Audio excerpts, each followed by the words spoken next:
Now we're going to cover site settings for your Airfob Space site. This is an important concept for administering your site effectively, so let's jump right in.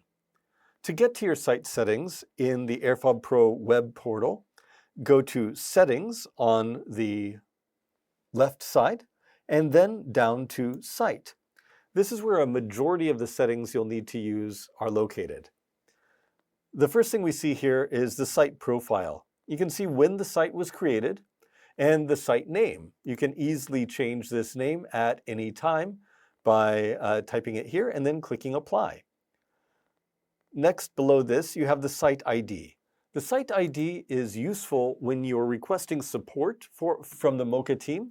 You can come in here and you can copy and paste that into an email if you need to communicate with us. Below this is the country.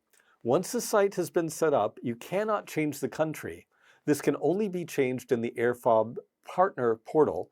So if the country ever needs to change, you'll need to contact someone with access to the partner portal used to set up the site. Next are site settings. The time zone is here at the top, and this can be changed at any time. We also have this option for Use DST. DST stands for Daylight Saving Time, and this will be applicable in certain countries. There's an entire section that we'll go through in just a moment where we teach you how to use the DST, or Daylight Savings Time settings. Below this, we have the TNA on mobile settings. This is covered in depth in our video on TNA. Next is long press, or touch and hold. This allows you in the Airfob Space app to put your finger on a credential, hold down, in order to open the door from a distance. This is very useful for opening parking garage gates and things like that, where you wouldn't ordinarily be able to reach out of the car and touch the reader with your phone. Next down is the event log time display. You can see event logs either in device time or site time. If you have devices that are spread out among a number of different physical sites, you'll probably want to use device time. In this case, you'll see the time set for each device. That time zone, by the way, can be set in the device settings, but you will see the time for each device as well as the time in UTC. Otherwise, the event logs will just display the site time, and this is useful for a small site where everything is physically located in the same place. Next down, we have card ID reading method for most significant byte and least significant byte. This is only used for Airfob Patch when it's on top of a third-party reader so that it knows what to transmit to that reader. When you're looking at this, you'll need to understand how the existing access control system is set up when you're using Airfob Patch on a reader with a different access control system on the back end. Moving to the next tab is security. The first option is for lock inactive accounts. This means that administrator accounts that have not been logged into for a certain period of time will be disabled automatically and must be re-enabled by a master. Email authentication requires that every time an administrator log in, they check their email for a two-factor authentication code that they'll need to input on the login screen. Set full access by default gives regular users of Airfob Space the full access level by default. That means that if you do not wish them to have full access, then you would need to change this manually. For greater security, you can turn this off, deactivating it, and then you will need to manually set the access level for anyone who's added to the site. In addition to this, temporary users, which is a new class of users we recently added, will never be assigned full access by default, even if this setting is turned on. You will always have to manually assign access levels to temporary users.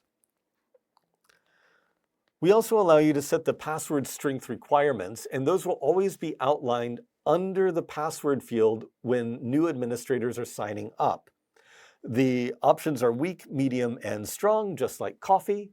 And you can set this to go in accordance with your organization's security protocols. Finally is the password validity period. How long can administrators go before they're forced to reset their passwords? The options are 30, 60, and 90 days. And at the bottom, we have max offline time. This is a setting that's often misunderstood, so let me explain it clearly now. Max offline time is the amount of time that a mobile card can be disconnected from the network, but still validate a reader. So for example, if I have a mobile credential and I was on a network, if I had a network connection this morning at 8 a.m., and this were set for 10 hours, and it's now noon, even if I don't have a good mobile signal or Wi-Fi signal at noon, I can still use my mobile credential to open the door. It's within that max offline time. Now, the default here is 5 minutes, and that's a good compromise time for high security and convenience. But you can set this to any amount of time, down to even 1 minute, and you can also set it in hours or days. I believe the longest you can set it is 8 days. Now, that's great for a remote site where you may not have great internet access all the time, and maybe somebody would only be able to validate their credential once every day or every couple of days. What's important to remember is to set this setting so that it gives you the right balance of security and convenience for your users. The next tab is Management, and this has one button that you should never press, Delete. There may be other functions here in the future, but for now, the only thing you can do under Management is delete the site. I should also mention at this point that I'm showing you the site settings from the perspective of a master administrator. So only a master administrator can delete the site. I will explain in depth what all of the rights and privileges are for different admin levels in a separate video. Finally, we have additional features. The first additional feature is QR Reader. And here you can see that we have the ability to activate or deactivate use of a QR reader. If you're going to have a QR code reader attached to one of your Airfob Edge readers, you should turn this setting on. Otherwise, leave it off. There's no need to turn it on. This enables some other items in the interface. For example, the QR toggle in the device management as well. And last, we have video management. This is a new setting, and we will go into depth in how to manage this in a separate video. However, what you should know now is that we can support a variety of ONVIF compatible IP cameras.